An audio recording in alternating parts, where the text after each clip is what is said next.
Hello everyone, welcome to Nikita Jain Insights. In this video, we'll discuss about neural networks. So let's begin.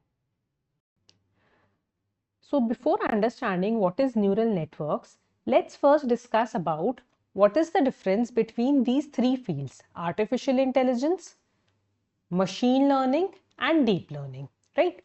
So artificial intelligence क्या होता है? Artificial intelligence means a broad field of making machines intelligent, right? Of making machines intelligent, right? Machine learning जो होता है एक सब class ही है artificial intelligence का. So machine learning is a subclass of artificial intelligence. Machine learning में हम क्या देख रहे हैं? जहां पे मशीन्स लर्न करती है फ्रॉम पैटर्न्स. यही हम देखते हैं, इतनी सारी एल्गोरिथम्स हमने देखे हैं जहां पे हमने देखा है कि पहले हम मशीन को अपना ट्रेन करते हैं using the training data and then हम उसको टेस्ट करते हैं, right? So machine learning is where machines learn from data, right?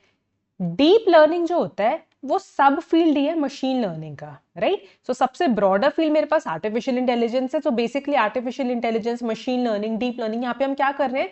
Main task है हमारा यही है जहां पे we are trying to make machines intelligent, right? So जो काम हम मैनुअली करते हैं वही काम हम मशीन से करवाना चाह रहे हैं. मशीन लर्निंग जहां पे machines learn from data, and deep learning क्या होता है? Another subfield of machine learning जो स्पेसिफिकली डील करता है with neural networks. So basically deep learning क्या है? एक सब सेट है मशीन लर्निंग का where we talk about neural networks. That means where we talk about multiple layers of the data. So हम कह सकते हैं कि जो भी मेरी एल्गोरिथम डीप लर्निंग होगी या जो भी मेरा न्यूरल नेटवर्क जो है, हम डीप लर्निंग की बात कर रहे हैं. सो डीप लर्निंग मॉडल जो है एक तरीके का मशीन लर्निंग मॉडल है, but every machine learning model is not deep learning model. Deep learning एक सबसेट है मशीन लर्निंग का, राइट? सो हर एक डीप लर्निंग मॉडल जो होगा वो मशीन लर्निंग में तो आएगा ही आएगा, बट हर एक मशीन लर्निंग मॉडल को हम डीप लर्निंग मॉडल में कैटेगराइज नहीं कर सकते, right? So this is the major difference between artificial intelligence, machine learning and deep learning. So जब हम when we discuss about neural networks, when we talk about neural networks, तो majorly यहाँ पे किसकी बात करेंगे? We'll discuss about deep learning, right? So deep learning क्या होता है? A topic in machine learning and artificial intelligence that has become very active in research and industry. So जो भी technologies हम आजकल use कर रहे हैं, whether it is face unlock in phones or voice assistants or self-driving cars or medical image diagnosis, all these can be categorized as different examples of deep learning. So all these systems क्या करते हैं? They learn complex patterns from data which traditional algorithms struggle with. तो यही हम देखते हैं अब तक मशीन लर्निंग में हम क्या करते हैं? जो भी हमारा डेटा होता है सबसे पहले हम अपने मशीन को ट्रेन करते हैं using the training data, then हम उसको टेस्ट करते हैं. टेस्ट कैसे करते हैं उस डेटा को? क्योंकि वो डेटा ट्रेन करने के बाद वो पैटर्न्स आइडेंटिफाई कर लेता है जिसके बेसिस पे वो हमें टेस्टिंग का रिजल्ट देते हैं, राइट? सो डीप लर्निंग इस प्रॉब्लम को कैसे सॉल्व करते हैं? Using the neural networks. So neural networks they are a deep learning models that are built with the multiple layers in the data. So अब हम discuss करेंगे, will see about what do we mean by multiple layers in the data और neural network का exactly मतलब क्या होता है, right? Now before coming to the structure and the architecture of neural networks, let's discuss some of the history of neural networks which says कि neural networks हमारा बहुत ही पुराना concept है, but कुछ पिछले सालों से it has become more popular. So it was found in the late 1980s but became less popular. Why? क्यों? मेजर ड्रॉप उस टाइम पे जो हमारे पास टेक्नोलॉजी थी वो ऐसी टेक्नोलॉजी नहीं थी जो न्यूरल नेटवर्क्स को सपोर्ट कर पाए, राइट?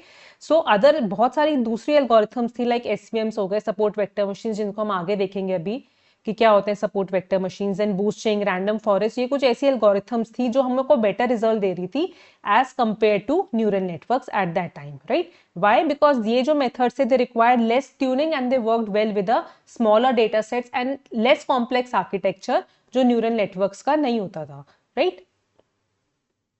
सो वाई डिड, अब न्यूरल नेटवर्क्स में अगर इतनी प्रॉब्लम्स है कि उसका कॉम्प्लेक्स आर्किटेक्चर जो है थोड़ा कॉम्प्लेक्स है, या फिर उसको ट्यून करना या थोड़े स्मॉलर डेटा सेट्स के साथ हम न्यूरल नेटवर्क्स पे काम नहीं कर सकते, तो न्यूरल नेटवर्क्स हम बाद में फिर इतने ज्यादा पॉपुलर कैसे हो गए, राइट?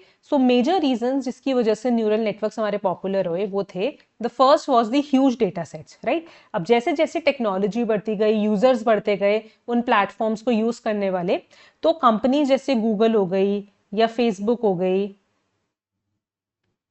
या अमेजोन हो गई, इनके पास इनॉर्मस अमाउंट ऑफ डेटा होता था, right? Enormous amount of data कैसे होता था? इन टर्म्स ऑफ इमेजेस कह लो, in terms of billion search queries कह लो,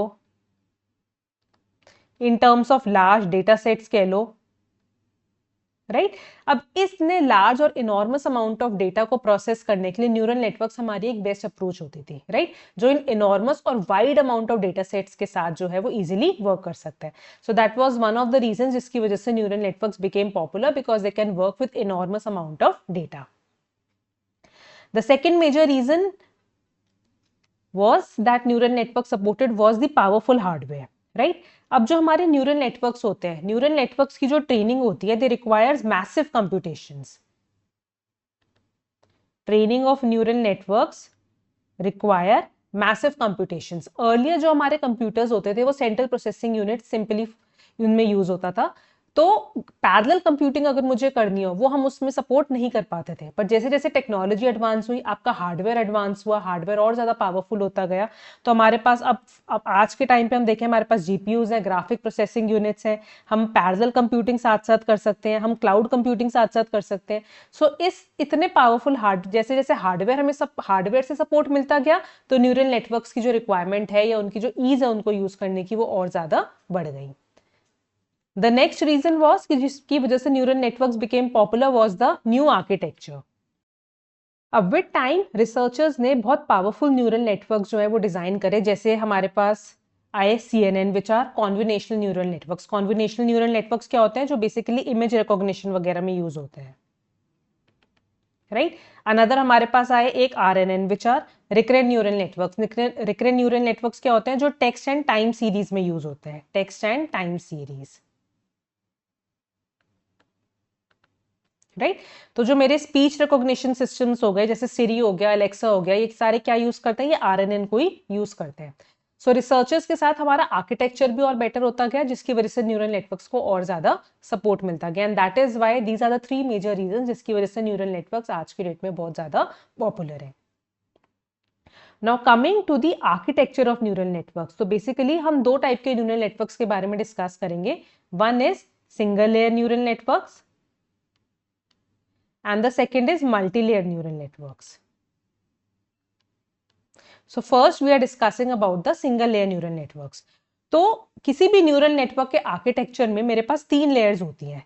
पहली लेयर होती है इनपुट लेयर, दूसरी लेयर होती है hidden layer, and the third layer is the output layer. ये भी हमने स्टार्टिंग में देखा था कि जो भी डीप लर्निंग मॉडल्स होते हैं वो बिल्ड होते हैं using neural networks with multiple layers. तो ये मल्टीपल लेयर्स का क्या मतलब होता है? यही मल्टीपल लेयर्स का मतलब होता है कि किसी भी न्यूरल नेटवर्क का जब आप बेसिक आर्किटेक्चर देखोगे वो एक लेयर की फॉर्म में नहीं होता, उसमें डिफरेंट डिफरेंट लेयर्स होती हैं. The first is input layer, the second is hidden layer and the third is the output layer. अब मतलब क्या होता है? इसको हम इस तरीके से समझ सकते हैं, जैसे कि सपोज अगर मुझे किसी हाउस की प्राइस को प्रिडिक्ट करना है, प्रिडिक्टिंग हाउस प्राइस. अब अगर मुझे हाउस की प्राइस को प्रिडिक्ट करना है तो मेरे इनपुट फीचर्स उसमें क्या क्या हो सकते हैं? इनपुट फीचर्स क्या क्या हो सकते हैं? सपोज मेरे पास एक इनपुट फीचर है, मेरे हाउस का साइज क्या है. This can be one of the input features.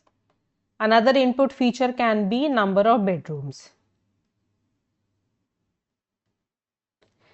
Third input feature can be location. Suppose location score ले लेते हैं. Another input feature can be age of the house. कितना पुरानी कंस्ट्रक्शन है, राइट? ये मेरे कुछ इनपुट फीचर्स हो सकते हैं. तो ये जो मेरे इनपुट फीचर्स हैं इनको हम कह रहे हैं इनपुट लेयर. ये जो हमने डायग्राम में देख रहे हैं यहाँ पे, ये X1, X2, X3, X4, ये क्या है? मेरे डिफरेंट इनपुट फीचर्स हैं, राइट? उसके बाद आते हैं नेक्स्ट लेयर पे, तो इनपुट फीचर्स को हम इस तरीके से समझ सकते हैं, जो बेसिकली इनपुट है मेरी टू द न्यूरल नेटवर्क। इसके बाद जो नेक्स्ट लेयर है that is the hidden layer. Hidden layer क्या करती है, वो क्रिएट करती है intermediate features. Hidden layer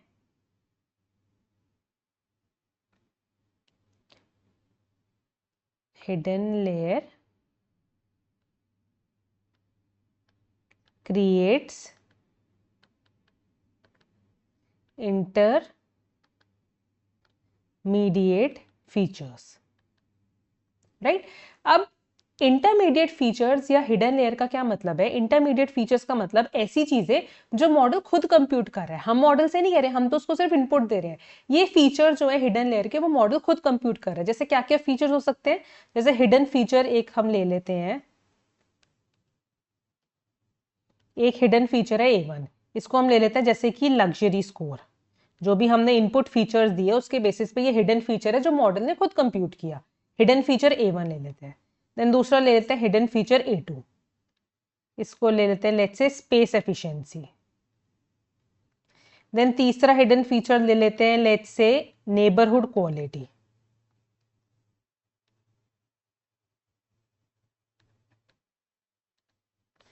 then another hidden feature ले लेते हैं जैसे कि रेनोवेशन पोटेंशियल। अब ये सारी जो चीजें हैं, luxury score, space efficiency, neighbourhood quality, renovation potential, ये सारी चीजें आपके इनपुट डेटा में कहीं पे भी गिवन नहीं थी, बट ये सारी चीजें जो है वो न्यूरल नेटवर्क ने ऑटोमेटिकली लर्न करी, राइट? तभी हम इसको कह रहे हैं हिडन लेयर।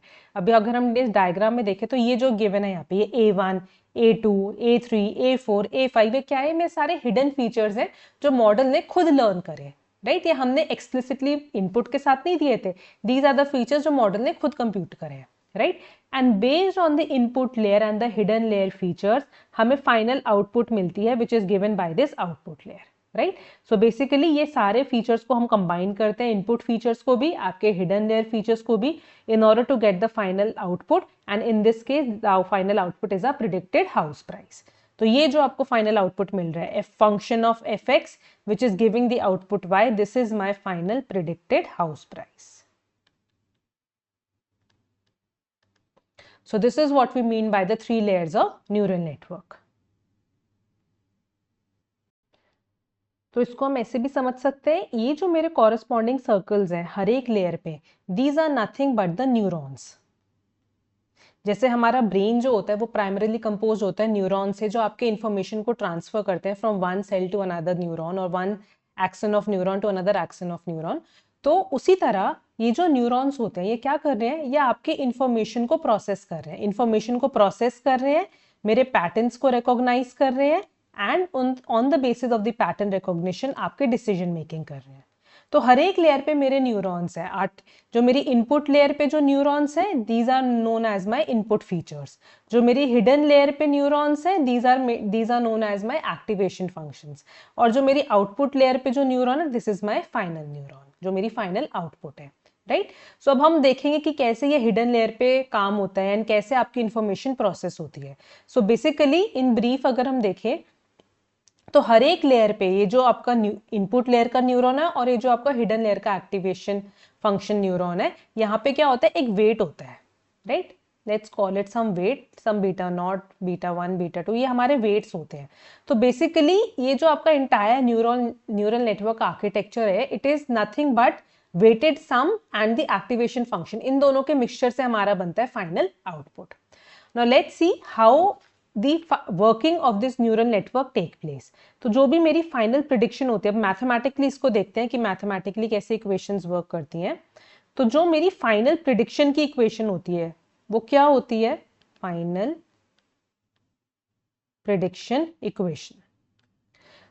फाइनल आउटपुट में मुझे क्या मिल रहा है? फाइनल आउटपुट में मिल रहा है this sum function which is of x which is giving me the output y। तो हम कह सकते हैं ये जो मेरा fx मैं लिखूं like this is nothing but my output only, right? ये जो आउटपुट होता है ये किससे बना होता है? आउटपुट बना होता है beta naught plus summation of k equals to 1 से k बीटा के a के। मतलब देखते हैं इसका क्या है। ये जो मेरा बीटा नॉट है इसको हम कहते हैं बायस। एक बायस टर्म है जो बस हम ऐड कर रहे हैं इन आवर फाइनल इक्वेशन। ये जो मेरे x है, ये जो हम यहाँ पे लिख रहे हैं x, ये क्या है मेरे x है मेरे इनपुट फीचर, जो हमने स्टार्टिंग इनपुट लेयर में नहीं देखे थे इनपुट फीचर्स। तो बेसिकली क्या है, ये फंक्शन है ऑफ द इनपुट लेयर जो आपको फाइनली आउटपुट दे रहे हैं, right. So function of the input features which is giving me the final output as y। x क्या है, मेरे इनपुट फीचर्स है। ये जो a के हम यहाँ पे लिख रहे हैं, a के क्या है, ये मेरे आउटपुट है फ्रॉम हिडन न्यूरॉन्स। अभी डायग्राम में देखते हैं, आउटपुट फ्रॉम हिडन न्यूरॉन्स। जो भी हमने डायग्राम देखा उसमें हमने क्या देखा, ये जो हिडन लेयर के न्यूरॉन्स होते हैं ये कनेक्टेड है with the output layer like this, ये हिडन लेयर के न्यूरॉन्स, राइट। तो ये जो मेरा fx है ये किन से बन रहा है, ये हिडन लेयर के एक्टिवेशन फंक्शन से बन रहा है, राइट। इन एक्टिवेशन फंक्शंस को हम मल्टीप्लाई कर रहे हैं विद सम वेट, राइट। अभी देखते हैं इसको। तो ये जो आपके a1 ak a1 a2 a3 a4 a5 है, ये क्या है मेरे, ये है मेरी output from the hidden neurons, right. एक बार आपके पास आउटपुट आ गई फ्रॉम द हिडन न्यूरॉन्स, उसको हम किससे मल्टीप्लाई कर रहे हैं, उसको हम मल्टीप्लाई कर रहे हैं विद सम वेट। तो ये जो आपके आउटपुट है, ये आउटपुट, इस आउटपुट जो आपकी हिडन लेयर की जो आउटपुट है और ये जो फाइनल आउटपुट है, ये जो लाइन यहाँ पे जा रही है, ये क्या है, ये कोई वेट है जिससे हम इसको मल्टीप्लाई कर रहे हैं। So a1 is being multiplied with some let's say β1, a2 is being multiplied with some β2, a3 is being multiplied with some β3, a4 is being multiplied with some β4 and a5 is being multiplied with some β5, right. So basically जितने number of आपके hidden neurons हो गए, अगर यहाँ पे एक और hidden neuron होता लेट्स से a6, तो यहाँ पे एक और आ जाता β6, राइट। तभी हम यहाँ पे हमने क्या लिखा है, समेशन लिखा है, summation of all the weights multiplied by the activation functions which gives me my final output. So ये मेरा बीटा के क्या है, weights connecting hidden layer to output, right? और k क्या है, ये जो कैपिटल k है ये इंडिकेट कर रहा है मेरे कितने नंबर ऑफ न्यूरॉन्स है, hidden neurons, number of hidden neurons. तो अगर हम डायग्रामेटिकली देखें, अगर ये मेरी फाइनल आउटपुट है, मेरा फाइनल आउटपुट लेयर का न्यूरॉन है, ये मेरी हिडन लेयर है, फाइनल आउटपुट लेयर हमने उल्टा स्टार्ट किया है इसको, हम पहले यहां से देख रहे हैं कि फाइनल इक्वेशन आउटपुट के लिए क्या होती है। तो ये जो मेरा आउटपुट है ये किससे कंपोज हुआ है, एक तो बना है जो मेरी बायस टर्म, इसको हम कह रहे हैं β0, प्लस जो भी ये एक्टिवेशन फंक्शन है यहाँ पे a1 a2 a3 a4 a5, इन दोनों के बीच का जो वेट है दैट इज β1, इन दोनों के बीच का वेट इज β2, इन दोनों के बीच का वेट इज β3, इन दोनों के बीच का वेट इज β4 एंड इन दोनों के बीच का वेट इज β5। ये मेरा आउटपुट है, ठीक है। 5 मेरे पास हिडन न्यूरॉन्स है यहाँ पे a1 से a5 तक, तो इसके वेट को मल्टीप्लाई कर देंगे इसके एक्टिवेशन फंक्शन से, β1 a1 plus β2 a2 plus β3 a3 plus β4 a4 plus β5 a5। तो ये जो बन गई, ये क्या बन गई मेरी, ये फाइनल आउटपुट बन गई मेरी न्यूरल नेटवर्क की, राइट। सो ये यहाँ पे हम कह रहे हैं ये फाइनल इक्वेशन का मतलब है, final prediction equation which is composed of β0 जो मेरा बायस है। हम ये समझ लेते हैं बस एक बायस टर्म है जिसको हम ऐड करते हैं अपने न्यूरल नेटवर्क की इक्वेशन में, प्लस ये मेरा activation functions multiplied by the weights which connect the hidden layer neurons with the output layer, right. So basically हम इसको ये समझ सकते हैं कि जो मेरी फाइनल प्रेडिक्शन इक्वेशन है मुझे क्या बता रही है कि जो भी मेरी फाइनल प्रेडिक्शन है that is nothing but the weighted combination of the hidden neuron outputs, right. जो मेरी हिडन न्यूरॉन की आउटपुट है, ये मेरी हिडन लेयर के न्यूरॉन्स है, जो इसकी आउटपुट है इसका वेटेड सम है, राइट। सबको इनके वेट से मल्टीप्लाई कर रहे हैं, वो अल्टीमेटली मुझे क्या दे रहा है, मेरी फाइनल प्रेडिक्शन। इसको जैसे सपोज अगर मैं किसी रियल लाइफ एग्जांपल से रिलेट करूं, let's say job selection.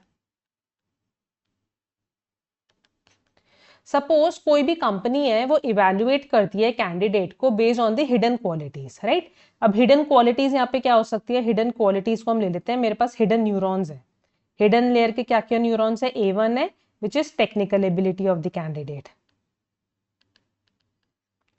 Then A2 can be communication skills. Then A3 can be leadership.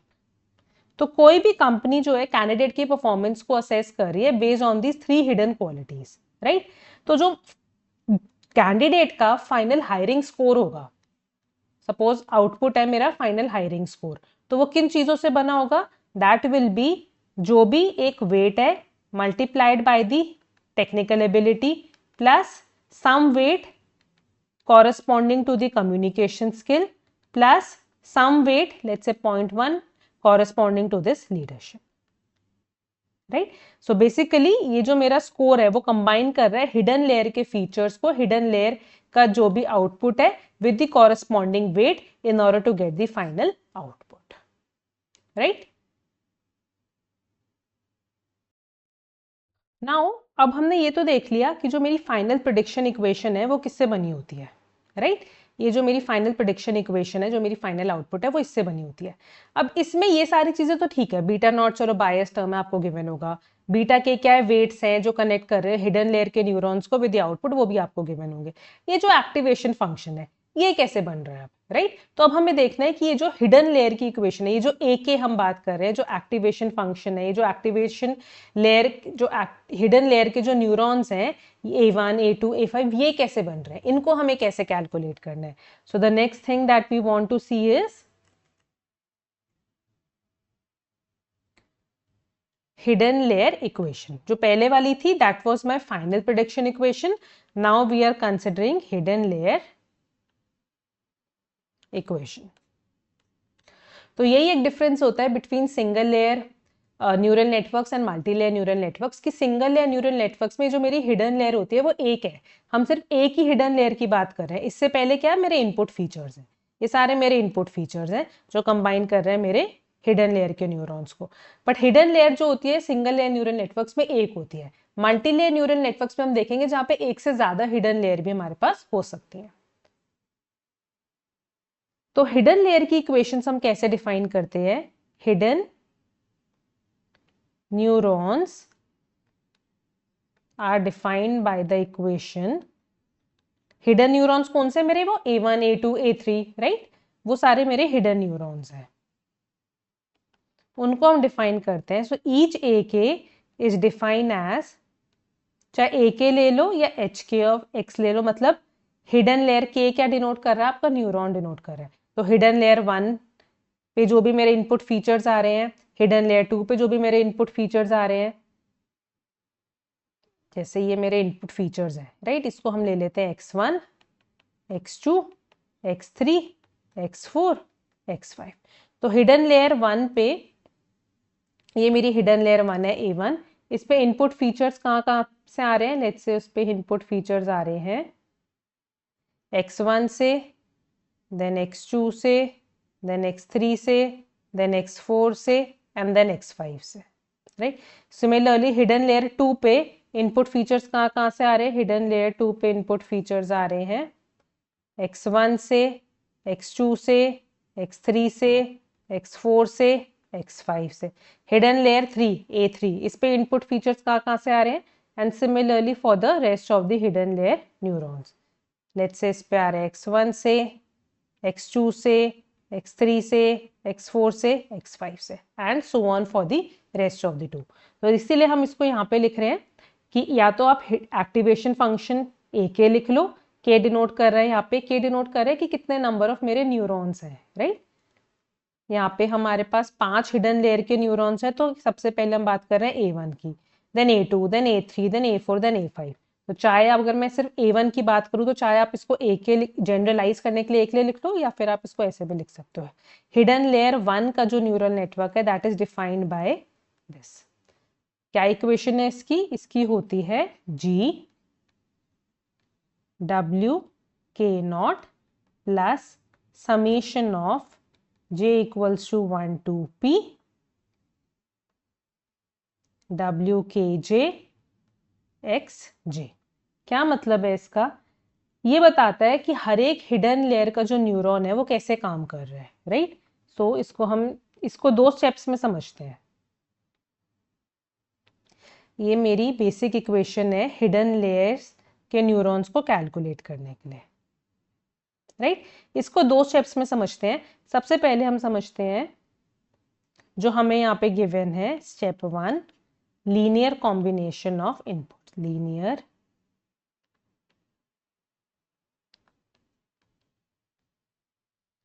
तो ये जो मेरा हिडन लेयर न्यूरॉन है, ये हम देख रहे हैं ये किससे बना है, जी। इसको अभी हम बाद में देखते हैं जी का क्या मतलब है।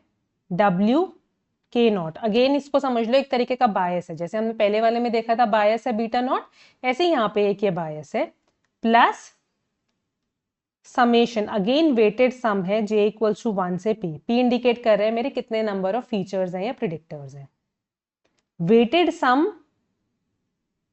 Multiplied by the feature, right. तो बेसिकली ये जो मेरा वैल्यू है, this is nothing but linear combination of input. अब क्या होगा, हर एक इनपुट लेयर का जो न्यूरॉन है जब वो कनेक्टेड है हर एक हिडन लेयर के न्यूरॉन से, राइट, तो उनके बीच में भी कोई वेट है, राइट, वो भी कुछ ना कुछ वेट तो कंट्रीब्यूट कर रहे हैं ना। Let's say this is W11, this is W12, this is W13, this is W जो A4 पे आएगा W14, जो A5 पे आएगा W15। सिमिलरली जो X2 और इस A1 वाला न्यूरॉन का जो वेट है, इसका सबस्क्रिप्ट है 2, इसका सबस्क्रिप्ट है 1, तो इसको ले लेते हैं W21। जो X2 और इस A2 से कनेक्टेड है दैट विल बी W22, जो X2 और A3 से कनेक्टेड है that will be W23, X2 और A4 से जो कनेक्टेड होगा that will be W24।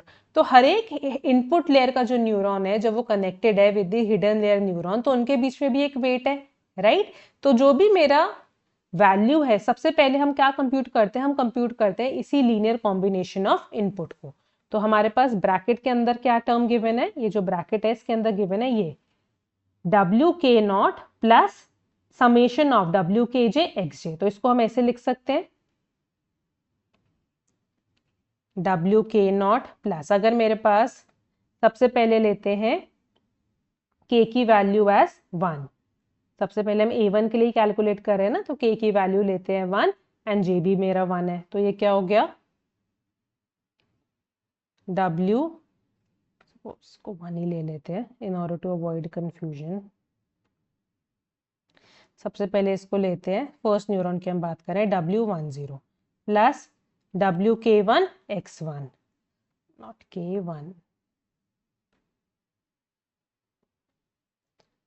W11 X1, W12 X2, W13 X3, W14 X4 plus W15 X5।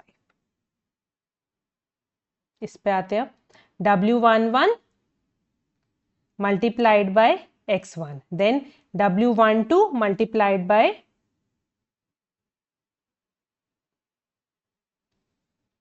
W11 multiplied by X1, then W12 multiplied by X2, this one, then W13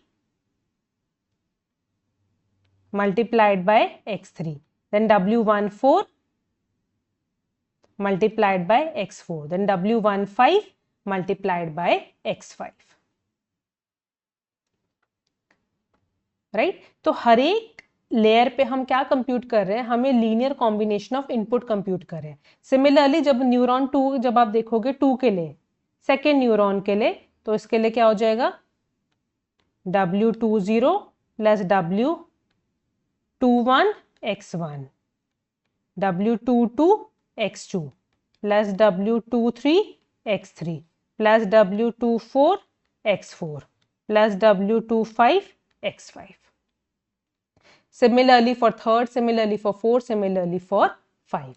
So this is how we calculate। जो हमारे bracket के अंदर की जो computation है वो यही computation है, हम कंप्यूट कर रहे हैं वेटेड सम, जो भी वेट है बिटवीन द इनपुट लेयर का neuron and the hidden layer का neuron multiplied by the corresponding input feature, right.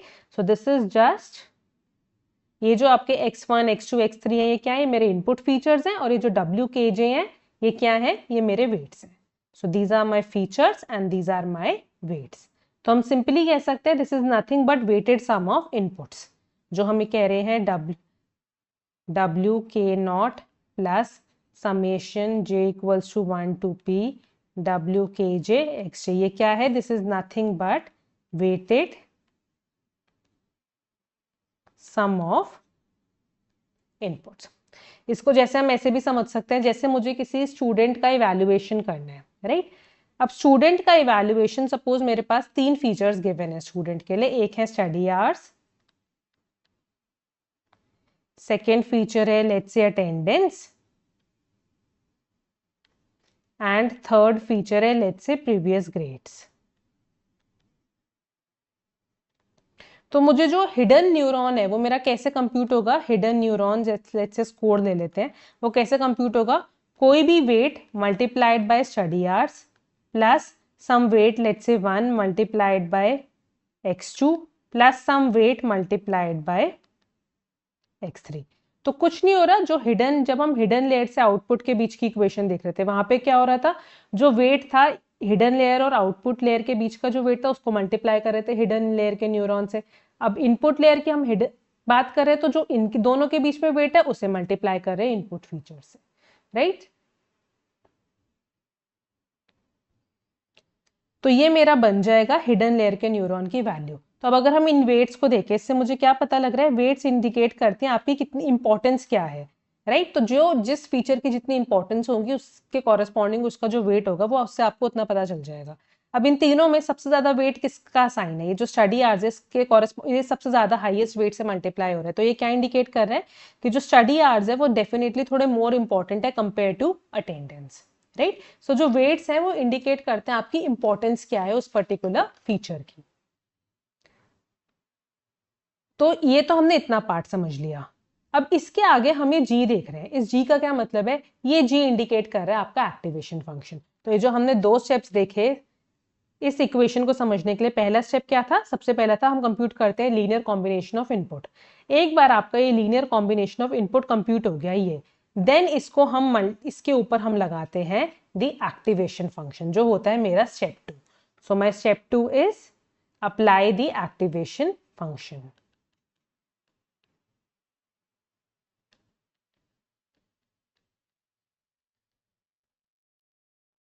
तो जो भी आपका वेटेड सम कंप्यूट हो गया, लेट्स से इस पूरे को अगर मैं इंडिकेट कर लूं this value with some z, so एक बार मेरे पास ये वेटेड सम कंप्यूट हो गया जिसको मैं z से डिनोट कर रही हूँ।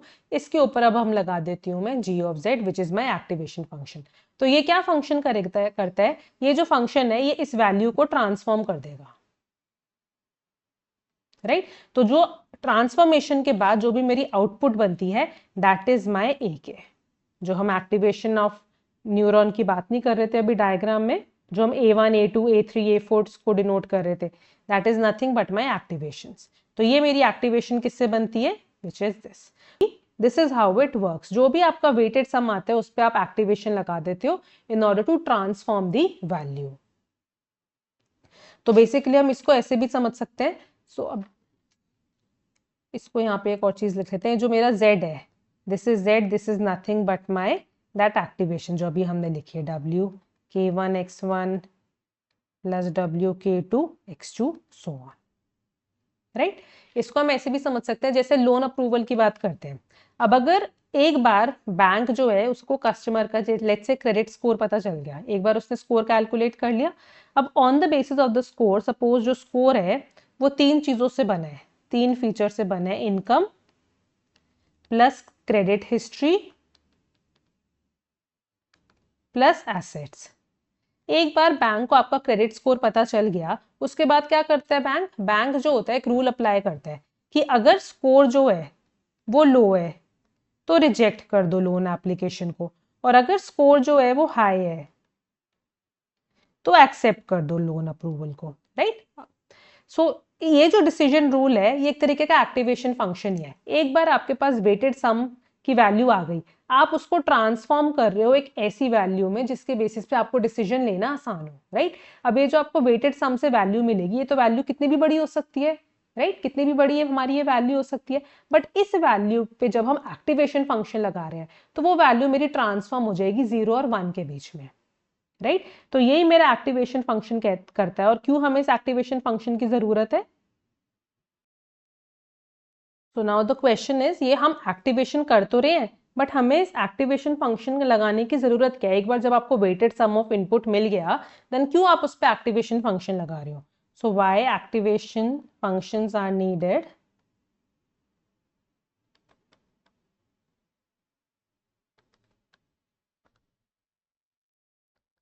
एक्टिवेशन फंक्शन की हमें जरूरत इसलिए है क्योंकि अगर मैंने लेट्स से ये g ऑफ z हटा दिया, सिंपली मेरे पास z बचा which is weighted sum of input.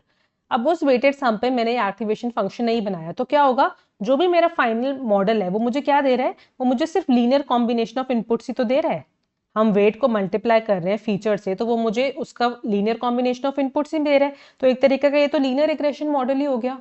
अगर मैंने इसमें कोई एक्टिवेशन नहीं लगाया, जो भी आपके पास आउटपुट वैल्यू आई उस पर आपने कोई एक्टिवेशन नहीं लगाया, तो आपको क्या मिल रहा है? सिर्फ एक लीनियर कॉम्बिनेशन ऑफ इनपुट्स ही मिल रहा है, राइट? दैट मीन्स अगर मैंने इसमें बहुत सारी लेयर्स को ऐड करते गए तो मॉडल एक तरीके का लीनियर मॉडल की तरह ही बिहेव करेगा, राइट? इसके अंदर नॉन लीनियरिटी की फंक्शनैलिटी को ऐड करने के लिए हमने इस पे एक्टिवेशन फंक्शन को लगाया है, right?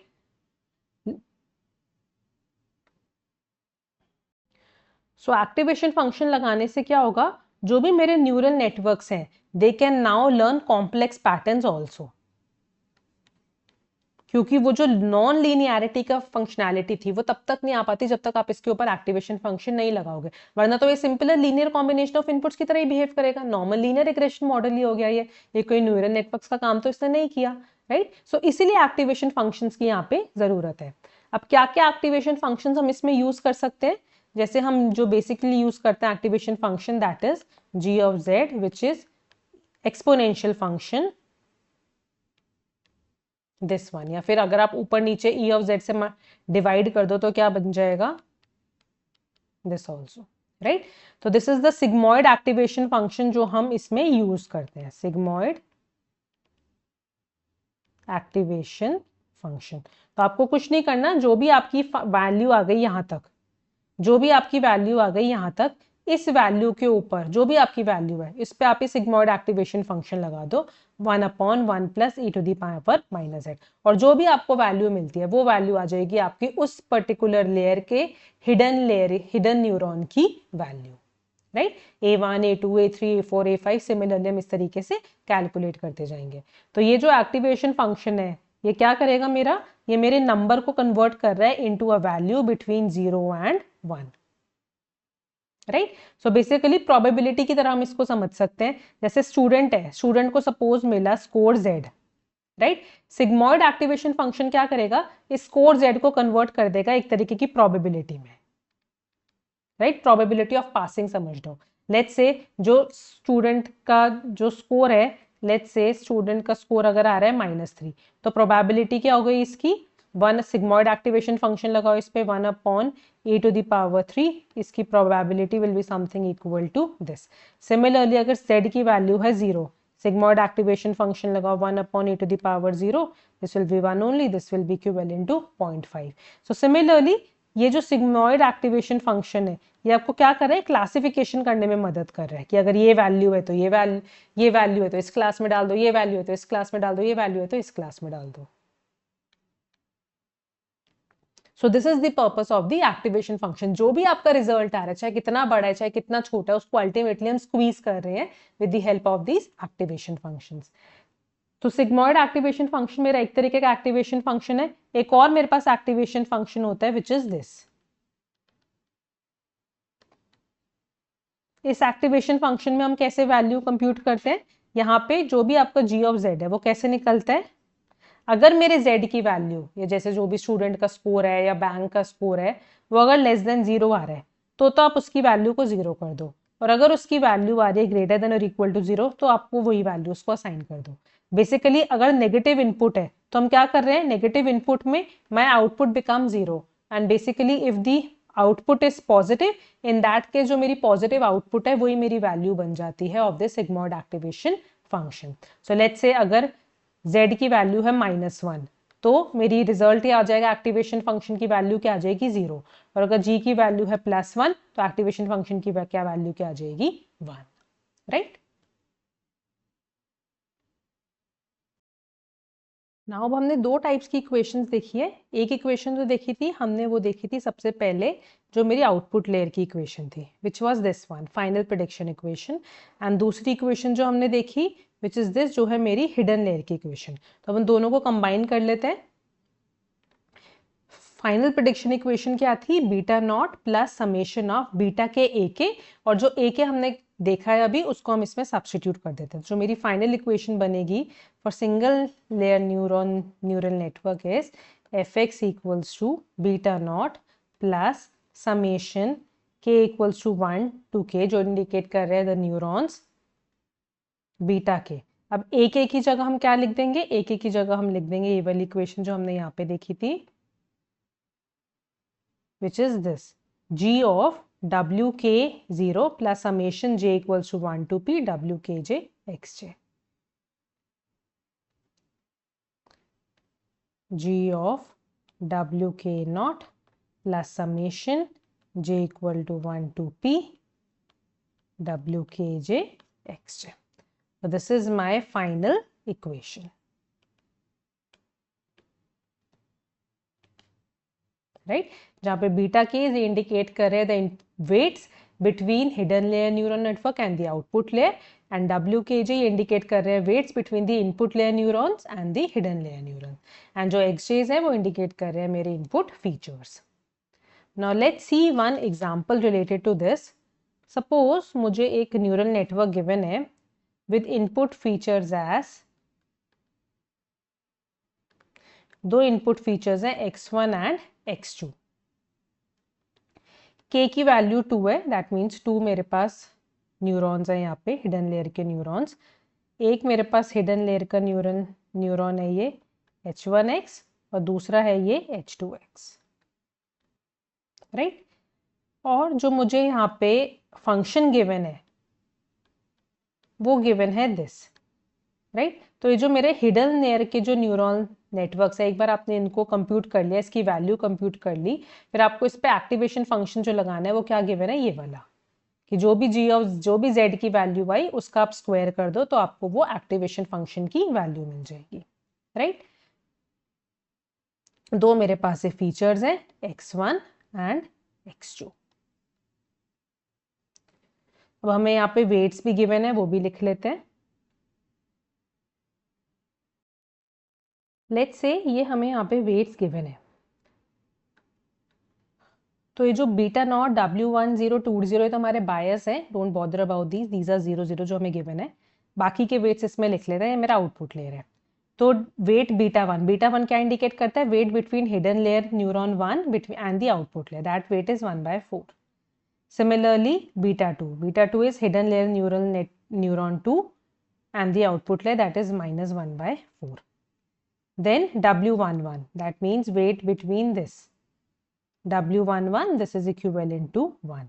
Then W12, this is as 1.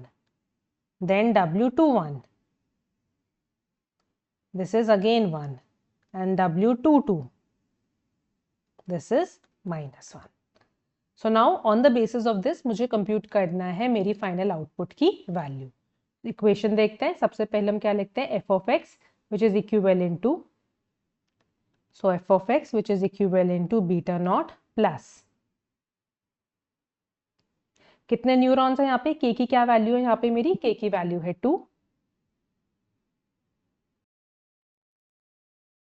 so k की वैल्यू यहाँ पे है 2, तो दो वैल्यूज लिख लेते हैं। एक तो होगी बीटा 1, इसको लिख लेते हैं अभी के लिए, इंस्टेड ऑफ राइटिंग दिस, ये जो पूरी की वैल्यू है दिस इज नथिंग बट ए के ओनली, राइट। है तो हमने फाइनल प्रेडिक्शन इक्वेशन में देखी थी, दिस इज ए के ओनली, तो इसको भी ऐसे ही लिख लेते हैं, फिर हम इसको सॉल्व करते हैं। तो this is beta 1 A1 plus दो न्यूरॉन्स हैं यहाँ पे बीटा 2 A2, राइट। अब इस A1 और A2 को कंप्यूट करते हैं। A1 क्या होगा, A1 इज H1x, राइट। कैसे कंप्यूट करते हैं इसको, G ऑफ इक्वेशन देखते हैं, WK0 plus summation of W k j x जे, जे की क्या वैल्यू है यहाँ पे, दो ही फीचर्स है मेरे यहाँ पे, तो J of W10 plus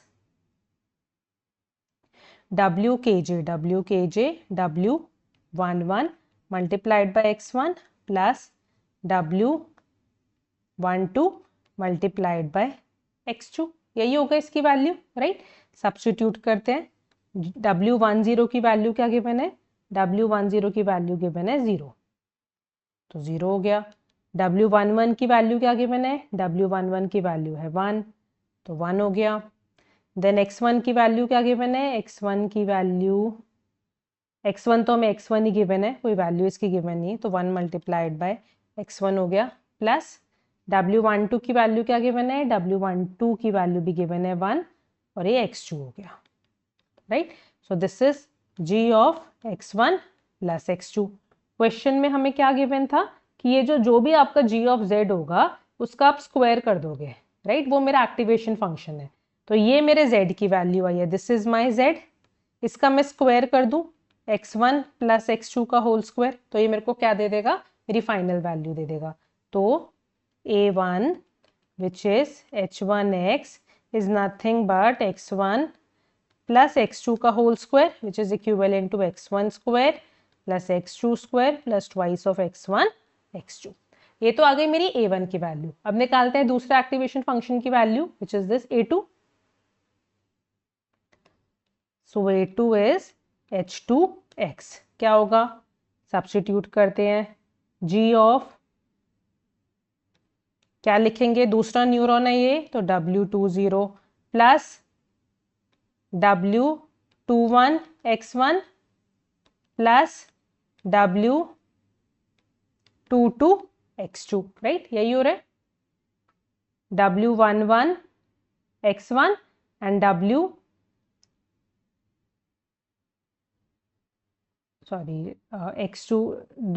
A2 calculate करने के लिए हम सबसे पहले क्या देखेंगे, हम देखेंगे W21 एंड W22। W21 कौन सा है, W21 is this and W22 is this. और सिमिलरली x1 के हमने कौन से देखे थे, this W11 and W12। Basically 1 से जो जा रहे हैं, 2 के लिए 2 से जो जा रहे हैं, 3 के लिए थर्ड फीचर से जो जा रहे हैं, 4th के लिए 4th फीचर से जो जा रहे हैं, so on like this it will keep on continuing. Now substitute the values. W20 की क्या वैल्यू गिवन है, W20 is 0 only. W21 is 1 and W22 is -1. तो ये तो हो जाएगा x1 only and ये हो जाएगा x2, राइट। ये आ गया A2 h2x which is x1 minus x2 का होल स्क्वायर। इसको सॉल्व करेंगे तो this will B, right, combine कर देते हैं फाइनल इक्वेशन में। फाइनल इक्वेशन क्या थी, beta naught plus beta 1 a1 plus beta 2 a2, beta naught plus beta 1 a1 plus beta 2 a2। Beta not की वैल्यू क्या गिवन है हमें क्वेश्चन में, बीटा नॉट की वैल्यू गिवन है 0, बीटा 1 की 1/4, बीटा 2 की -1/4, तो दिस इज 0 प्लस 1/4। a1 की क्या वैल्यू आई है, a1 की वैल्यू आई है x1 square plus x2 square plus 2x1 x2। a2 की क्या वैल्यू आई है, a2 की वैल्यू आई है x1 square plus x2 square minus 2x1 x2।